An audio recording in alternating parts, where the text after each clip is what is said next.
네, 김진팔입니다. 이 사진은 위성 사진인데요. 이 빨간색, 보라색, 노란색으로 칠해진 이 부분이 러시아가 우크라이나군이 있던 집을 다 이제 공격한 거래요. 포탄으로 대포로 이렇게 공격해갖고 지붕이 다 날아가고 막 부서지고 이 파괴 정도에 따라서 색깔이 달라요. 근데 바로 여기가 똑같은 그 자리거든요. 제가 찾았거든요. 그래서 여기 마이코리프카라는 데인데, 자, 남북을 맞추면 네, 이렇게 이 장소입니다. 여기 왼쪽에 보면 슬라비안스크 있잖아요. 지금 리만을 먹고 이쪽 슬라반스크로 넘어가려고 그러잖아요. 근데 여기 이제 강이 있잖아요. 강을 건널 수가 없으니까 리만에서 이쪽으로 이렇게 들어가는데, 여기에 우크라이나군이 있는 거를 포탄을 해서 다 부셨다는 것입니다, 집을. 근데 여기 읽어보면 우크라이나 측은 슬라비안스크 공세 당시 러시아군이 우크라이나군이 점령한 건물을 형식적인 예의조차 지키지 않고 복역으로 완전히 파괴했다고 항의해서, 뭐라고? 전쟁에 무슨 형식적인 예의를 지켜? 장난인 줄 아냐? 이거 진짜야? 우크라이나군이 점령 시설을 철수하려 할 경우 러시아군은 해당 시설을 완전히 파괴했습니다. 슬라비안스크 동쪽에 있지 않은 니콜라예프가 마을 지도를 보면 러시아군의 화력 규모를 명확히 알 수 있습니다. 이 마을에는 슬라비안스크 화력 발전소가 있는데, 그 화력 발전소는 여기 말하는 것입니다. 요즘 파브로 연일 공격하고 있는 이 장소 말하는 것입니다. 그 바로 앞 밑에 있는 이 이제 마을을 말하는데요. 슬라비안스크 화력발전소가 있는데 적군은 이것을 강력한 요새로 탈바꿈시켰습니다. 다른 장 로켓 발사대 운영병들이 정기적으로 이곳에서 사격 진지를 구축하고 드론 관제 센터도 이곳에 위치해 있습니다. 지도에서 보라색은 지붕이 손상된 건물, 빨간색은 심각한 피해를 입은 건물, 노란색은 복구가 불가능할 정도로 파괴된 건물을 나타냅니다. 그러니까 보라색이 제일 약한 거, 지붕만 날아간 거, 빨간색은 그거 지붕 날아가고 좀 더 부서진 거, 노란색은 완전히 복구 불가, 새로 지어야 되는 거, 그렇다고 합니다. ISW 지도를 보시면 이 장소에 있는데요. 여기가 바로 도네츠크로 가는 그 있잖아요. 운하. 여기서 수원지잖아요. 여기는 반드시 먹어야 되는, 러시아로서는 그런 장소입니다. 그래서 보면, 자, 수위 지역에 최근 24시간 변화는 없지만, 여기에 보면 이제 푸틴도 언급을 한 바가 있는데, 수미에 거의 뭐 몇 킬로미터라든가 5킬로라든가 하여튼 그 정도로 가까이 갔다고 푸틴이 직접 언급했어요, 여기를. 그리고 볼찬스크에 변화가 없고, 그다음에 가만히 있어봐. 쿠피안스크에 왜 갑자기 러시아군이 이렇게 많은, 하루에 이만큼을 다 먹을 수 있나? 여기도 나오고 여기도 나왔네. 그래서 제가 이 키로수 몇 킬로미터를 여기를 하루 만에 점령했는지 제가 알아보았습니다. 네, 이 장소인데요. 제가 이 빨간 줄을 그어보았습니다. 하루에 32km를 주파하는 러시아군의 거의, 이건 뭡니까? 전장의 신입니까? 하루에 32km를 주파하게? 이거 뭐야? 러시아군 완전히 여기서 막 개박살을 내고 있는 모양인데? 네, 이 장소 쿠피안스크이고요. 좀 내려와서 리만 지역으로 가면, 리만이 아니고 여기는 아까 그 점 찍은 데죠. 여기가 리만이죠. 네, 리만 지역에 우크라이나군이 최근 24시간 되찾은 거라고 볼 수 있을까? 아니면 여기 포위된 우크라이나군이 도망가다가 카메라에 찍힌 걸까? 어쨌든 되찾았다고 하니까 되찾은 걸로 하겠습니다. 네, 그리고 콘스탄티노프카 주변에 변화가 없고, 그 다음에 포크롭스크 주변에 변화가 없고, 드노프도페트롭스크의 변화가 없다고 지금 되어 있지만 실제로는 있어요. 좀 이따가 여기 드네프로페트롭스크 경계선, 여기는 정확히는 도네츠크입니다. 요 선이 드네프로페트롭스크 이쪽이 드네프로페트롭스크, 여기가 이제 돈바스니까 도네츠크죠. 도네츠크 지역에 러시아군의 최근 24시간 진출한 거 나오고 있고요. 그리고 우크라이나군이 최근 24시간 되찾은 거 나오고 있고요. 여기도 나오고 있고요. 우크라이나군. 그리고 여기 굴리아이폴레 근처였죠. 그리고 자포리자의 변화가 안 보이고요. 헤르손 변화가 없습니다. 네, 이 영상에서 나온 네 군데의 깃발 위치를 제가 다 찾아보았습니다. 그랬더니 그 장소는 어디였냐면은 이 장소였습니다. 네. 여기 어디냐면은 노보셀로브카라고 하는데, ISW 지도로 보시면 바로 이 장소입니다. 이 장소에서 러시아군이 네 군데에서 그 깃발을 흔드는 장면을 확인할 수가 있었습니다. 예, 이 영상에 이제 나왔고요. 네, 놀라운 것은 이 장소였는데요. 여기 러시아군 깃발 보이시죠? 영상을 한번 보시겠습니다. 네, 서서히 줌아웃을 하면서 주변 환경을 보여주고 있습니다. 네. 짜잔. 네, 잠깐만. 네, 여기서 멈추겠습니다. 자, 여기서 멈추고 일단 보면은 여기 이렇게 숲 라인 여기 보이시죠? 그 다음에 여기 길, 길 보이시죠? 이 길. 그 다음에 여기 있는 요것들, 요게 농업용 시설물인 것 같은데요. 하우스 같은 거 시설 재배하는 것 같은데 이 주변 요런 것들 똑같은 거 나타나고 있죠. 예, 이 장소입니다. 여기뿐만이 아니라 여기서도 발견되었고요. 이 같은 동영상에서요.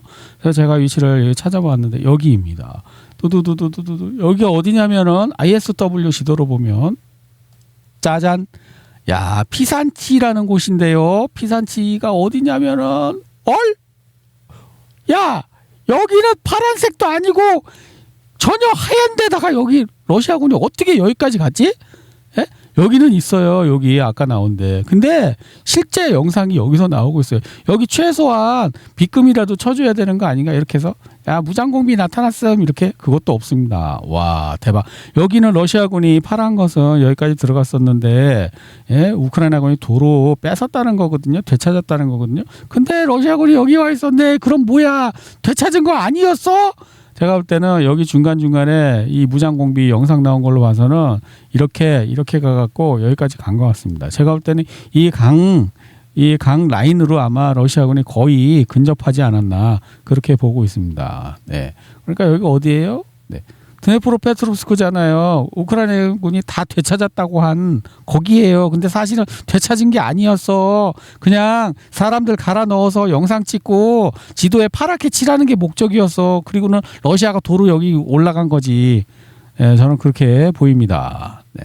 여기 어디냐면 드네프로페트롭스크 지역입니다.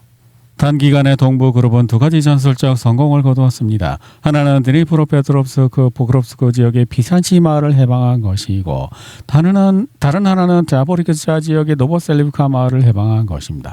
첫 번째 성공으로 그러니까 여기 어디냐면은 여기하고 여기 말하는 것입니다. 근데 여기를 정면으로 가는데 러시아가 너무 막히니까 여기서 이렇게 뚫고 이쪽으로 가서 뒤를 차단할 수 있다는 그러한 설명인 것입니다.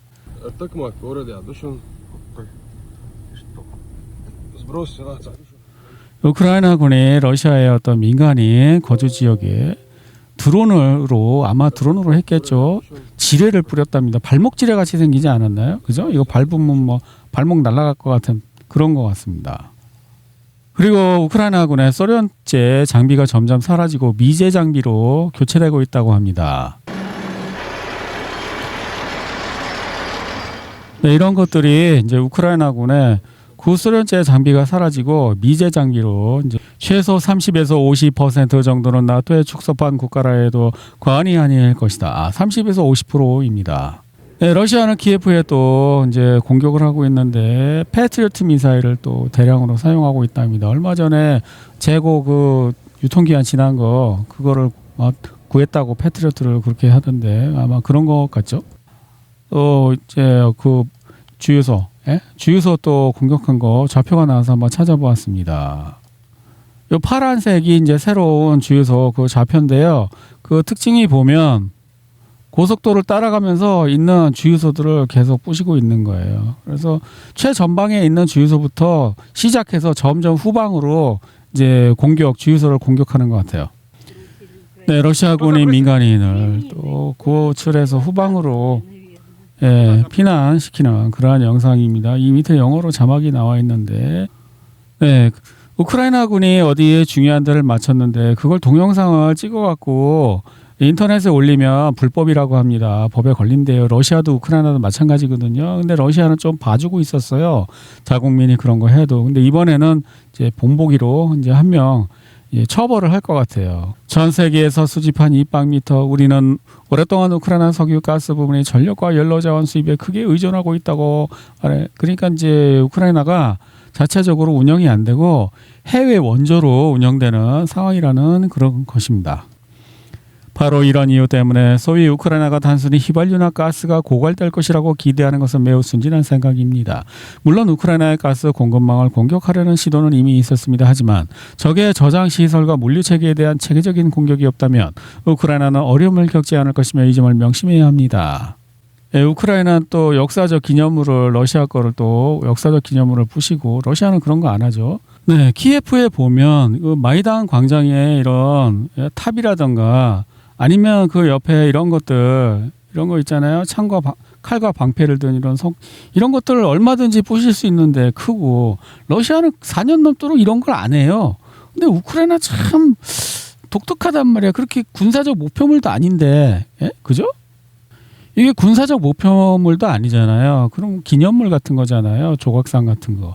이걸 부신다고 그래서 어떤 뭐 군사적 무슨 이점이 있을지는 모르겠지만 그 감정적인 그러니까 이 사람들이 분노, 증오, 감정, 공포 이런 거에 사로잡혀 있다는 그러니까 이성적으로 합리적으로 이렇게 그 냉정하게 행동하지 않고 감정적으로 행동하고 있다는 것을 상대방한테 노출시키는 행동이거든요. 이건 심리전에서 제가 볼 때는 실패 사례로 보이는데 이 사람들은 그냥 상관이 없나 봐. 나는 감정적으로 행동할 거야. 그런 거, 그러니까 절망적인 상황에서 사람이 이렇게 감정적 패닉에 빠져서 이런 식으로 행동하는데 그런 거를 자꾸 노출시켜 계속.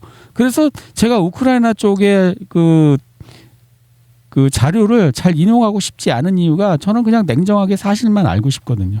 유튜브에서 어떤 동영상을 봐도 계속 서론이 길고 무슨 감정을 자꾸 감정선을 건드리려고 하고 그거는 저 노벨 문학상 탈 때 하는 거고 보도는 드라이하게 그냥 사실만 전달하면 되는데 우크라이나 건 굉장히 자꾸 감정을 건드리려고 해서 그게 근본적으로 제가 기분이 나쁜 거예요. 러시아는 그런 게 없어요. 없는 건 아닌데 상대적으로 우크라이나에 비해서 상당히 그냥 드라이해요. 그냥 있는 것만 사실만 전달하겠어. 거짓말 해야 되면 그냥 묵비권을 행사하겠어. 굳이 거짓말은 꼭 필요하지 않으면 하지 않겠어. 이런 태도가 저는 러시아 측 그 정보 채널에서 정보 그거를 가져오는 수집하는 이유가 그거예요. 돈바스에서 우크라이나군의 상황이 악화되고 있습니다. 러시아군은 크라마토르스크와 슬라반스크를 보유하고 있는데 이 도시들은 2020년 이후 우크라이나군이 비교적 안전한 후방으로 여겨졌지만 이제는 활공폭탄과 드론 공격의 표적이 되고 있습니다. 요 도시들 이제 활공폭탄 같은 거 FPV 드론도 이제 출현하고 있어요. 우크라이나군은 유도 공중폭탄 사용이 급증했다고 보고했으며 러시아군은 거의 끊임없이 공세를 펼치고 있다고 전했습니다. 군사 분석가 마이클 코프만은 언론의 관심이 다른 곳으로 쏠리고 있음에도 불구하고 도네츠크 인민공화국에서의 전투는 여전히 분쟁의 주요 전선 중 하나라고 지적했습니다. 이거를 이제 다른 데로 시선을 돌리기 위해서 무슨 40일간의 영향력 작전 이런 얘기를 하고 있는데 그럼 40일만 하고 안 할 거야? 전쟁? 40일 후에는 전쟁 끝내고 너 투표하고 너 감옥 갈 거야? 부패 혐의로? 아니잖아. 그냥 시선 돌리기 용이라는 것입니다. 이 전략의 효과에 대한 평가는 엇갈린다. 일부 관찰자들은 이러한 공격이 러시아에 대한 특별 군사작전 지속에 대한 대중의 지지를 강화하는 데 그칠 것이라고 보고 있다. 푸틴이 이제 어조를 강경하게 바꿨습니다. 푸틴 대통령은 특수군사작전과 관련하여 몇 가지 중요한 발언을 했습니다. 그중에는 다음과 같은 내용이 포함됩니다. 그래서 러시아군이 막 진격하고 있고 우리가 거의 목표를 달성 몇 킬로미터 어디까지 가 있고 구체적인 수치를 이제 제시하면서 이제 얘기를 하고 있어요. 키예프 측에서 전투 지역을 도네츠크 인민공화국, 루간스크 인민공화국, 자포로제 헤르손 지역 등 4개 지역으로 제한하자는 제안이 들어왔다.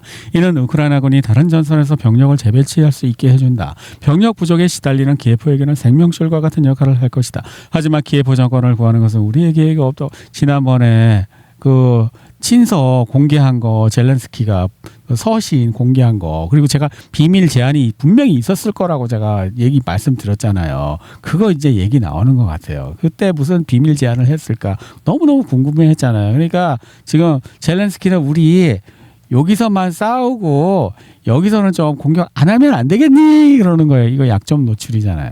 이게 바보 아니야? 왜 약점을 노출하는데? 이렇게 얘기하면 야 얘네들 여기서 공격하는 거 되게 아픈가 봐 더 하자 이렇게 뻔하잖아. 거기다 플러스 어떻게 야 얘네들 이거 굉장히 여기 공격하는 거 아픈가 본데 이쪽으로도 그냥 들어가 버릴까? 키예프 포위해 버릴까? 지난번에 이거 파란 게 그거잖아요. 러시아가 일로 들어가고 키예프 포위했단 자리잖아요. 그러니까 지금 실수한 거야. 예? 젤렌스키 지금 실수한 것 같아요. 근데 푸틴은 더 할 모양이에요. 노보로시아까지 간대요. 돈바스와 노보로시아. 정확히 노보로시아가 푸틴이 생각하는 노보로시아가 어딘지는 모르겠지만 일반적으로 알고 있기는 요만큼이 노보로시아로 알고 있거든요. 예? 근데 푸틴이 생각하는 노보로시아는 요만큼일 수도 있어요. 잘은 모르겠지만 어쨌든 그 노보로시아가 어디든 간에 돈바스에 한정하지 않는다는 것이에요. 돈바스는 여기 루간스크랑 도네츠크잖아요. 이쪽은 포함하고 전반적으로 볼 때 러시아가 슬라비안스크와 크라마토르스크까지 진격하고 있다는 것은 확실해 보이며 그 이후의 상황은 지켜봐야 할 것입니다. 노보로시아는 상당히 넓은 영토이기 때문에 점령하는 것은 결코 쉬운 일이 아닙니다. 하지만 올바른 전략을 세운다면 충분히 가능한 일입니다. 네, 이 지도에서 보면 여기가 크림반도, 여기가 이제 드네프로 강인데 노보로시아가 어디까지 말하는 거지? 여기까지 말하는 건가? 아니면은 여기까지 말하는 건가? 정확히 이제 알아보기는 힘들지만 굉장히 넓다고 합니다. 푸틴 대통령은 러시아의 역할에 대해 그는 러시아는 강해야만 하며 그렇지 않으면 러시아는 존재할 수 없다고 강조합니다. 러시아 측 그 정보 소문 채널에 따르면 이제 푸틴 그 러시아 그 지도부가 야 라브로프하고 우샤코프 책임을 묻고 너네 그만둬. 사람 바꿀 거야.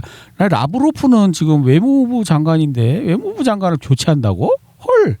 예, 이제 외부에 보여주려고 우리는 지금부터 이제 강경파로 바꿀 거니까 각오해 이렇게 할 거라고 합니다. 지금 푸틴 국민과 국가가 자유롭지 못하면 개인은 자유로울 수 없다. 러시아 대통령 블라디미르 푸틴은 개인의 자유와 국가 주권의 불가분할 관계를 강조하며 국민과 국가가 자유롭지 못하면 개인은 자유로울 수 없다고 밝혔습니다. 그렇죠. 국민과 국가가 자유롭지 못하면 개인은 자유로울 수 없죠. 예, 인정이죠. 한국도 자유롭지 못하니까 김진팔도 노예 생활하고 있잖아요. 그래서 저는 그 노예는 노예에겐 조국이 없기 때문에 저한테 충성 같은 거 강요하지 말라고 누구에게나 얘기하고 있어요.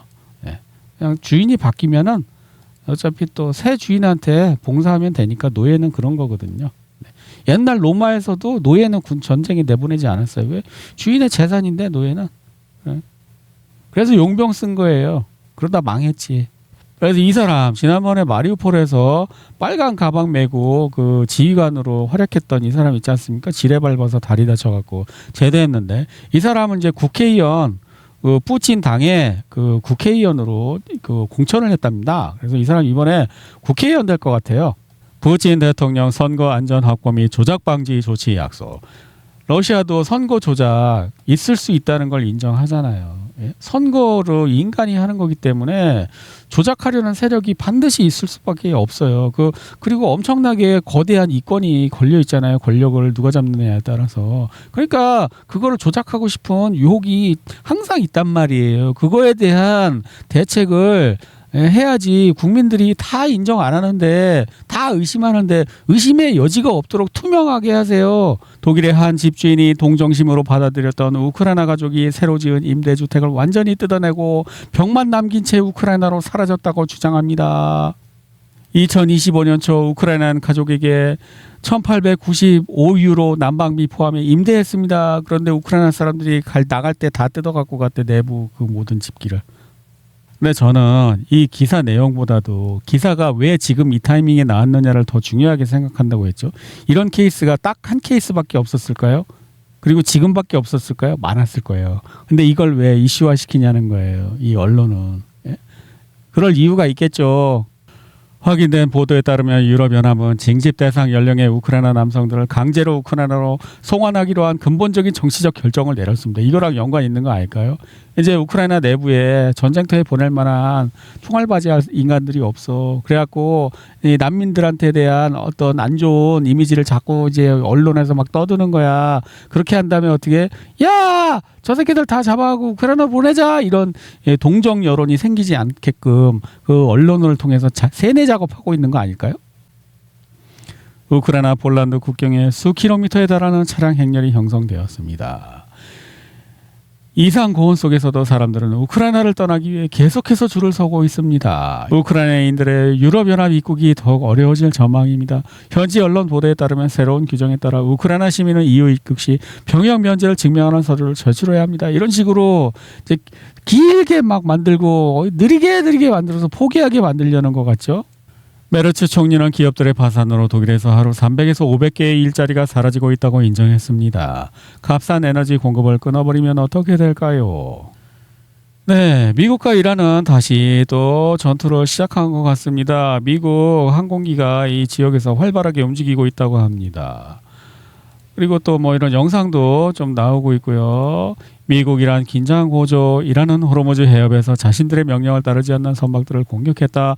미국은 이란의 선박 공격에 대한 보복으로 이란을 공격했다. 이란은 중동의 미군 기지를 미사일로 공격했다. 트럼프 대통령은 이란이 공격을 멈추지 않으면 지구상에서 없애버리겠다고 공언했다. 이후 트럼프 대통령은 레바논을 다시 위대하게 만들자는 고에 그렇게 하겠다고 답했다. 평화는 요원해 보이고 시전조차 지켜지지 않고 있다.